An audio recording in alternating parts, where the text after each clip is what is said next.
আসসালামু আলাইকুম ওরহমতুল্লাহ। সুপ্রিয় দর্শকবৃন্দ, আশা করি মহান আল্লাহ রব্বুল আলামিনের অসীম রহমত ও দয়ায় আপনারা সবাই সুস্থ আছেন। প্রিয় দর্শক, আজকে আমরা আলোচনা করব মহানবী হযরত মুহাম্মদ সাল্লাল্লাহু আলাইহি ওয়াসাল্লাম এর ভবিষ্যৎবাণী কিয়ামতের আগে বাহির হওয়া ইয়াজুজ ও মাজুজ সম্পর্কে। কিয়ামতের আগে পৃথিবীতে বহু চিহ্ন ও ঘটনা সংঘটিত হবে, যার একটি হলো ইয়াজুজ ও মাজুজের আগমন। ইসলামী বিশ্বাস অনুযায়ী এই দুটি জাতি হবে অদ্ভুত ও ভয়ানক। তারা হবে অসাধারণ শক্তিশালী এবং অত্যন্ত হিংস্র।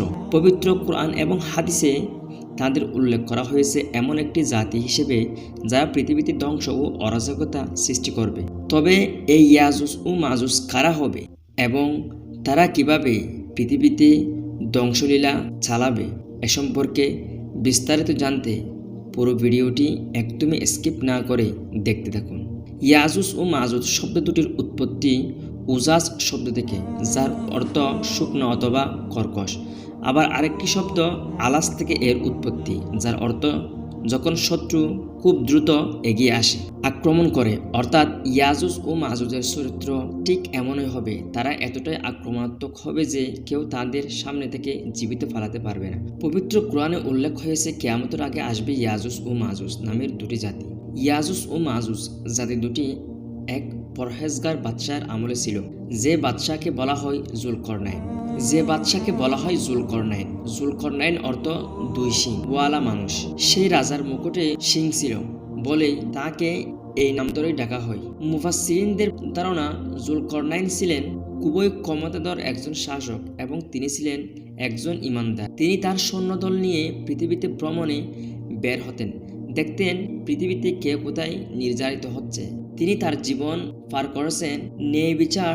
তার এমনই এক ভ্রমণ কাহিনী আল্লাহ রব্বুল আলামিন সূরা কাহফে বর্ণনা করেছেন। আল্লাহ তাআলা বলেন, একবার তিনি এতটাই দূরে চলে গিয়েছিলেন যে এরপর কোনো মানব সভ্যতা ছিল না।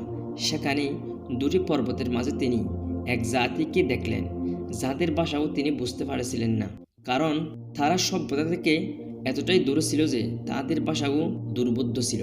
সে জাতি ইশারা ইঙ্গিতে জুলকরনাইনকে বলল, ইয়াজুজ ও মাজুজ আমাদের উপর অনেক অত্যাচার করেছে, তারা আমাদেরকে হত্যা করেছে, আমাদের উপর জুলুম করেছে। আমরা যদি আপনাকে কিছু মূল্য দেই, তার বদলে আপনি কি তাদের ও আমাদের মধ্যে একটি দেয়াল নির্মাণ করে দিতে পারবেন?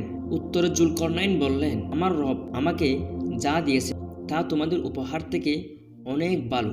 তোমরা বরং আমাকে সাহায্য করো এবং আমি তোমাদের ও তাদের মধ্যে একটি দেয়াল নির্মাণ করব। এবং তিনি তাদের লোহার টুকরা আনতে বললেন। তিনি সেই লোহার টুকরোগুলো দুই পর্বতের মাঝে রাখলেন এবং তাতে বিশাল আগুন ধরিয়ে দিলেন। সেই আগুন এতটাই বড় ছিল যে লোহার টুকরোগুলো গলিয়ে গলিয়ে সেখানে লোহার এক দেয়াল তৈরি হয়ে গেল। তিনি ইয়াজুজ ও মাজুজকে দুটি পর্বতের মাঝে আটকে দিয়েছেন। সূরা কাহফের 37 নম্বর আয়াতে আল্লাহ রব্বুল আলামিন বলেন, এবং তারা তা অতিক্রম করতে পারল না এবং তা বেদও করতে পারল না। জুলকরনাইন এই দেয়াল বানানোর ব্যাপারে বলেন, এটা আমার রবের রহমত, কিন্তু যখন আমার পালনকর্তার ওয়াদা পূর্ণ হবে তখন তিনি এই দেয়াল সমতল করবেন, আর আমার রবের ওয়াদা চিরসত্য। এখানে আল্লাহর ওয়াদা বলতে বোঝানো হয়েছে মূলত কিয়ামতকে, অর্থাৎ যখন কিয়ামত সনিকটে আসবে তখন আল্লাহ এই দেয়াল গড়িয়ে দেবেন এবং ইয়াজুজ ও মাজুজকে মুক্ত করে দেবেন। মহানবী হযরত মুহাম্মদ সাল্লাল্লাহু আলাইহি ওয়াসাল্লাম কিয়ামতের যে 10টি প্রধান আলামতের কথা বলেছেন তার অন্যতম একটি হচ্ছে ইয়াজুজ ও মাজুজের আগমন। প্রিয় দর্শক, এই ভয়ঙ্কর দৃশ্য দেখার আগেই আল্লাহ তাআলা আমাদের সবাইকে মৃত্যুবরণ করার তৌফিক